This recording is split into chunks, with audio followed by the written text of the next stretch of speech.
والله أنا كساك وحني فيه إني أرن halka ka dhacday maalintii kalaadada habeennimadeedii ayaa waxa la dilay agaasimihii maxkamadda sare marxuum mursal cumar cismaan waxa dilay nin kabtana nabad sugidda ah gaafow garawalkiisii khaaska ahaaya waxaa lagu dilay masalo sharciyaysan oo dawladdu leedahay nabad sugiddu leedahay gaafow gacantiisa ku xidhay ninkaas saaxiib uu la ahaa mursal baa gacanta ku hayay markii uu dilay wuu cararay gurigii gaafow buu galay anyhow waa la welwelajiyey mursal wuu dhintay isagu mana aha kii koobaad ee ay qisadoo kale ku dhacdo waxaa ka horreeyey allah u naxariistay marxuum egas xildhibaan yuusuf dilir oo xilligii xasan sheekh madaxtooyada laga soo dilay baabuurtii lagu dilay madaxtooyada gudaheeda ay taallay kanna markii la dilay mursal afkaa lagaga kaajay koonfur afrika soomaalida lagu gaajaabaa la gubaa koonfur afrikay noo tahay maanta muqdisho annaga haddaanu isaaqnahay maydkayagana waanu qaadanaynaa halkaysaanu la tegaynaa inankagana ra'iisul wasaaraha murugsade khayra beebeega afrikaa kaa saaran ilaadina xamal maaha xamal maaha dadna moorya dadna maaha murugsade dalla muqdisho maaha qoryaanta ka haysataa maaha waxa weeyaan maamulka somalilandna waxaan ku codsanaynaa sida ugu dhaqsiyaha badan inay noogu soo diraan diyaarado aanu meelkaygana ku qaadano baaqaygana ku baxan wabilaahi tawfiiq مرحوم مرسل عمر عثمان دفع بقولها فكل مرة دافعيا waxay afar casho hor taagnaan isbitaalka waxay ka cabanayaan cabasho iyo takoor iyo dulmi joogto ah oo lagu hayo maalin walba waxa lagu laayaa suuqa waxa la dilay xildhibaano uu ka mid ahaa xildhibaan yuusuf dirir cabdi oo ciidan madaxtooyada ka soo baxay ay jidka markaa magaalada hortiisa ku googooyeen ninka marxuumka maanta aanu ka hadlaynaa ee mursal wuxuu ka tirsanaa shaqaalaha farakutiriska ee ka soo jeeda jamhuuriyadda somaliland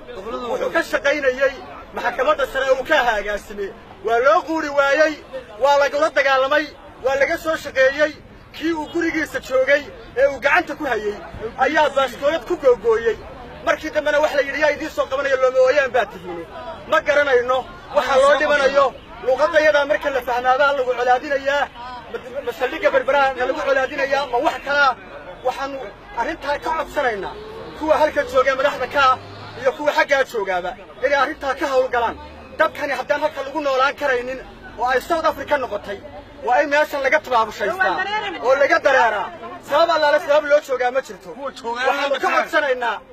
dawladda federaalka madaxdeeda madaxweynaha iyo prime ministerka oo in badan ku celceliyey qofkii qof dila waa in loo dilaa waa inaanay af noqon waa inaanay qabiilka laga baqayo ee xooggan ee hubaysan aan loo dilinin waa in dadku sinaadayo cadaalad midaysan la helaa waxaanu kale oo sheegaynaa siyaasiyiinta ka soo jeeda somaliland ama waqooyiga ee maxkamadda sare ay ka mid tahay ee wasiiradu ka mid yihiin ee xildhibaanadu ka mid yihiin ma aha dad danta dadka kani leeyahay difaaci kara ma aha waxay ku difaacdaan shaarkooda iyo xilkooda iyo xoolahooda dadka kani qof allaale qof ka mid oo ay sarkaan ma jirto nin waliba markuu qof dhinto teatar buu ku helaa taa waxaa u maraga halka yuusuf dirir ku dambeeyey bal mamad baa laga qaatay ma ciddii dishay baa loo dilay miyay xidhan yihiin bal halkaa taa ha la ogaado dadkaasi mursala lama aasayo ilaa iyo ninkii dilay loo dilo waa halkaas fanajaarkaasuu ku jirayaa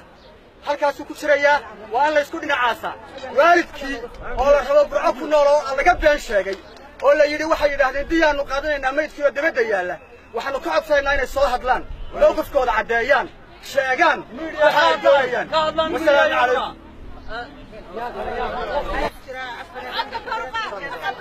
madaxweynaha ka codsanayna ninkaas ra'iisul wasaaraha ay ku jira in maxay wasiirka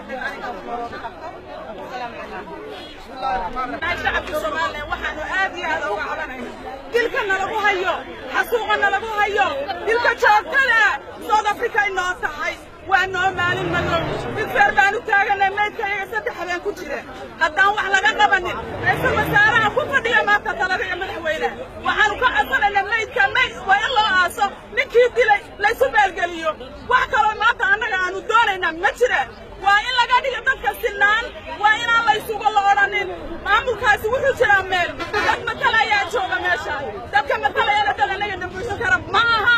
manana matalaan odayaana matalin xildhibaan baana matalin mid markuu fara ku tirisaa nala joogo inta kale albaabada naga soo xidhay shacabkaygu waa dulmayaan dhanka Soomaaliland mana doonayno mursal halkuu maray hala marsiyo dhaca ninkii dilay lama arbaarayn xukuumadda hogaaminaya ra'iisul wasaare maadaama agaasiinihii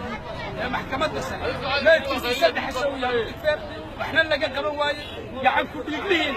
uu dubu gashaday ra'iisul wasaaraha xukuumadda Soomaaliya Xasan Cali Khayre aad iyo aad baan u cambaaraynaa waxaanu leenahay haddaan si degdeg maxkamadda loo saaro oo loo dilo oo loo aaso inaanu aqbalay saamayn doonto shacabka reer Soomaaliland ee gobollada waqooyi iyo koonfurba arrintaas ay saamayn xoog ku yeelan waxaan kaloo cambaaraynay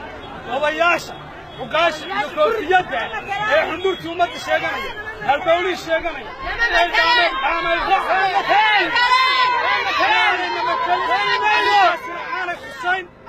waxaan leen waa daameel raac ama matelaan dareenka way ku shaqayn maayaan dareenka ummadda ku shaqayn maayaan waxaan leen dadkan waa isku qalbi waa isku himilo waa isku fakir waxay isku raaceen oo go'aan iyo mowqif isku qaatay in loo aaso mooye inaan laga qaadan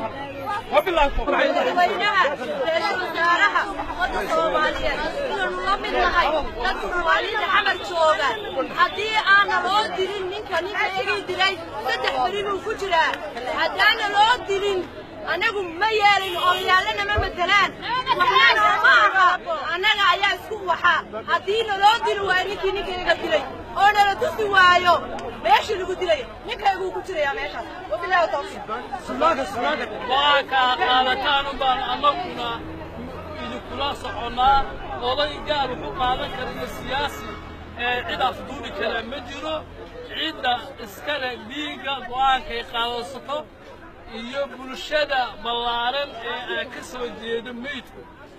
go'aanka qaadataan ayuun baan ku shaqaynaynaa kaasuun baa inoo badanaa aan saarnayno dalkeedii hooyana aan aadayno haddii aanan anaga dowladda federaalka waxba ka ahayn hanoo sheegaan madaxweynaha iyo ra'iisul wasaaruhu because wasiir Cabbaas waa la dilay dad baa loo gabagabeeyey rag baa xilkoodii ku waayey maxkamad baa la saaray annaga maxkamadda qalabka ciidamada qalabka sida lagu wareejiyay ninka Cabbaas annaga mursal baa noo wasiiraha haddii qoladaas wasiir waa Cabbaas annaga nin walba qoladeeda wasiir waa madaxweynaha iyo prime ministerka waxaan ka codsanaynaa haddii aanay noo awoodin inay gacan ku dhiglaan maxkamadda islaamka noo keenaan inay nafasaxaan meydka iyagana aan qaadno odayaashuna nama matalaan annagu dad odayaal matalaan ma nihin odayaasha iyada Xasan Khayre jeebka ugu jiraan wiilkayaga waxaa la rabaa in miiska lagu cuno guriga gaafowna annaga maxbuus mani gaafow annaga daraad wuu na soo caayay maantana wuxuu leeyahay nin baan inii haya ninna nooma hayo waraabataag buu noo sheegaya magaalada inaan ka guurno iyo in gacan ku dhiglaha uu noo soo qabto Xasan Khayre annaga Xasan Khayre beeshiisaana dishay inuu noo soo qabto iyo inuu nala laayo guurno waxba kama dhexeeyaan wabil